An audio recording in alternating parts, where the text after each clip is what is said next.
नमस्कार दोस्तों, फ्रेंड्स, हमारे पीके चैनल एलएम में आप सभी का स्वागत है। आज मैं आप लोगों को कंज्यूमर के बारे में बताने जा रहा हूं और कंज्यूमर्स के राइट्स क्या क्या होते हैं इसके बारे में बताने जा रहा हूं। कंज्यूमर है क्या? दुनिया का हर शख्स, दुनिया का हर व्यक्ति कंज्यूमर है, समझे? इतना तक कि किसी बच्चे ने जन्म लिया वह भी एक कंज्यूमर है, क्योंकि जैसे ही वह जन्म लेता है, प्रोडक्ट का इस्तेमाल करता है, सेवा का इस्तेमाल करता है, इसलिए वो भी कंज्यूमर हो जाता है। तो बच्चे समेत दुनिया का हर शख्स कंज्यूमर की श्रेणी में आएगा। वह हर व्यक्ति जो प्रोडक्ट का इस्तेमाल मूल्य देकर करता है, सेवाओं का इस्तेमाल मूल्य देकर करता है, कंज्यूमर कहलाएगा। ठीक है। लेकिन कंज्यूमर की प्रोटेक्शन के लिए, कंज्यूमर की अधिकारों की रक्षा के लिए कंज्यूमर एक्ट बनाया गया है। उसके लिए रिड्रेसल फोरम यानी कंज्यूमर फोरम भी बनाया गया है। तो कैसा कैसा होता है कंज्यूमर फोरम, आज मैं आप लोगों को बताने जा रहा हूँ।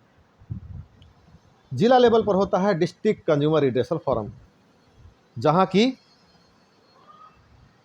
50 लाख रुपए तक का दावा किया जा सकता है। ठीक है। डिस्ट्रिक्ट कंज्यूमर रिड्रेसल फोरम में 50 लाख रुपए तक का दावा किया जा सकता है। डिस्ट्रिक्ट कंज्यूमर रिड्रेसल फोरम से ऊपर होता है स्टेट कंज्यूमर रिड्रेसल फोरम, जहां 50 लाख रुपए से लेकर 2 करोड़ तक का दावा किया जा सकता है। और एक नेशनल लेवल पर होता है जो कि दिल्ली में है, नेशनल कंज्यूमर रिड्रेसल फोरम, जहां 50 लाख से 2 करोड़ से ऊपर का अगर दावा है तो नेशनल कंज्यूमर फोरम में फाइल होगा। यानी कि 50 लाख तक डिस्ट्रिक्ट कंज्यूमर फोरम में, 50 लाख से 2 करोड़ रुपए तक स्टेट कंज्यूमर फोरम में, और 2 करोड़ से ऊपर का अगर दावा है तो नेशनल कंज्यूमर फोरम दिल्ली में फाइल होगा। ठीक है। इसी तरह से डिस्ट्रिक्ट कंज्यूमर फोरम से हारा हुआ व्यक्ति, अगर कोई पक्ष हार जाता है तो वह स्टेट कंज्यूमर फोरम में अपील फाइल करेगा। स्टेट कंज्यूमर फोरम में अगर हार जाता है तो वह अपील नेशनल कंज्यूमर फोरम में फाइल करेगा। ठीक है। और बहुत ही नॉमिनल फीस होता है, कोई भी व्यक्ति फाइल कर सकता है। 5 लाख रुपए तक का अगर दावा है तो कोई कोर्ट फीस नहीं लगेगा। ठीक है। 5 लाख तक का दावा है तो कोई कोर्ट फीस नहीं लगेगा। 5 लाख से 10 लाख तक का दावा है तो मात्र 200 रुपये कोर्ट फीस लगेगा। 5 लाख से 10 लाख तक का दावा है तो 200 रुपये का कोर्ट फीस लगेगा। 10 लाख से 20 लाख तक का दावा है तो मात्र 400 रुपये का कोर्ट फीस लगेगा। ठीक है। 10 लाख से 20 लाख तक का दावा है तो 400 रुपये का कोर्ट फीस लगेगा। और 20 लाख से 50 लाख तक का दावा है तो 1000 यानी 1000 का फीस लगेगा। ये हुआ फीस की बात। पेशुनरी जुरिस्डिक्शन भी बताया ही हमने कि 50 लाख तक डिस्ट्रिक्ट कंज्यूमर फोरम में, 50 लाख से 2 करोड़ तक का स्टेट कंज्यूमर फोरम में, और 2 करोड़ से ऊपर का मामला हो तो नेशनल कंज्यूमर फोरम में। और कोर्ट फीस तो बहुत ही नॉमिनल है, जो कि कोई भी व्यक्ति अफोर्ड कर सकता है। लेकिन एक और बात इसमें खासियत है जो कि आप लोगों को जानना बहुत ही ज़रूरी है।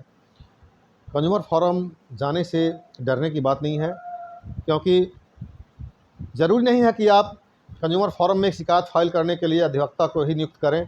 आप स्वयं भी अपनी शिकायत दर्ज कर सकते हैं, स्वयं बहस कर सकते हैं, स्वयं फैसला प्राप्त कर सकते हैं। कोर्ट फीस भी बहुत नॉमिनल है। जैसे कि मान लिया कोई मोबाइल ख़रीदता है, 2-4 हज़ार का मोबाइल है, और 2-4 हज़ार के मोबाइल के लिए वह एक अधिवक्ता को नियुक्त करता है, तो समझिए कि उससे ज़्यादा का फीस उसको अधिवक्ता महोदय को ही देना पड़ जाएगा। इतनी छोटी रकम का अगर दावा है तो लाजिमी होगा कि कंज्यूमर खुद ही अपना केस रखे। तो छोटी छोटी दावों के लिए बेहतर होता है कि कंज्यूमर स्वयं अपनी कंज्यूमर फोरम में अपनी शिकायत दर्ज करे और स्वयं डेट पर जाकर बहस करे। कुछ नहीं करना है, जो शिकायत है उसको कहना है।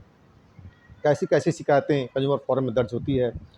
अगर आपने कोई प्रोडक्ट लिया, प्रोडक्ट डिफेक्टिव निकला, उसकी ड्यूरेबिलिटी नहीं निकली, सही ढंग से काम नहीं किया, हैजार्डस निकला, उसमें सही क्वालिटी नहीं निकला, सही क्वांटिटी नहीं निकला, इन सारी बातों के लिए आप जो है कंज्यूमर फोरम का शरण ले सकते हैं। जैसे मान लिया कोई आप टेलीविज़न खरीदे, साल भर की गारंटी है, और गारंटी पीरियड में ही आपका टीवी ख़राब हो गया, टेलीविज़न ख़राब हो गया, वह आवाज़ नहीं दे रहा है, आवाज़ घरघरा रहा है, या सही ढंग से रोशनी नहीं आ रहा है, चित्र नहीं आ रहा है, तो आप दुकानदार से कह सकते हैं कि मेरा टेलीविज़न रिप्लेस कर दीजिए, आपका टेलीविज़न साहब डिफेक्टिव है। अगर वह रिप्लेस नहीं करता है या मूल्य नहीं लौटाता है तो आप कंज्यूमर फोरम का सहारा ले सकते हैं। ठीक है। इसी तरह से इंश्योरेंस कंपनी, जो कि सेवा की श्रेणी में आएगा, किसी इंश्योरेंस कंपनी में आप पैसा जमा किए, कोई हादसा होता है, इंश्योरेंस कंपनी आपका पैसा नहीं देना चाहता है, या पैसा जमा किया हुआ है, मैच्योरिटी प्राप्त हो गया, इंश्योरेंस कंपनी पैसा नहीं लौटा रहा है, तो आप इंश्योरेंस कंपनी के खिलाफ कंज्यूमर फोरम में केस कर सकते हैं। कंज्यूमर फोरम आपका दावा, जो आपका ग्रीवांस है, जितनी राशि है वो तो लौटाएगा ही, आपके जो क्षति हुए उस क्षति का पूर्ति भी कंपनी से करवा सकती है। इसी तरह प्रोडक्ट का भी अगर केस है तो क्षतिपूर्ति भी कंज्यूमर फोरम से आपको मिल सकता है। इस तरह से अगर आप दुकानदार से ठगे जाते हैं, सेवा देने वाले कंपनियों से या संगठनों से ठगे जाते हैं, तो आप कंज्यूमर फोरम का सहारा ले सकते हैं। स्वयं आप बहस कर सकते हैं, स्वयं क्षतिपूर्ति प्राप्त कर सकते हैं, या अधिवक्ता के माध्यम से प्राप्त कर सकते हैं। दोनों रास्ते आपके पास हैं। यही है कंज्यूमर और कंज्यूमर के राइट्स। धन्यवाद।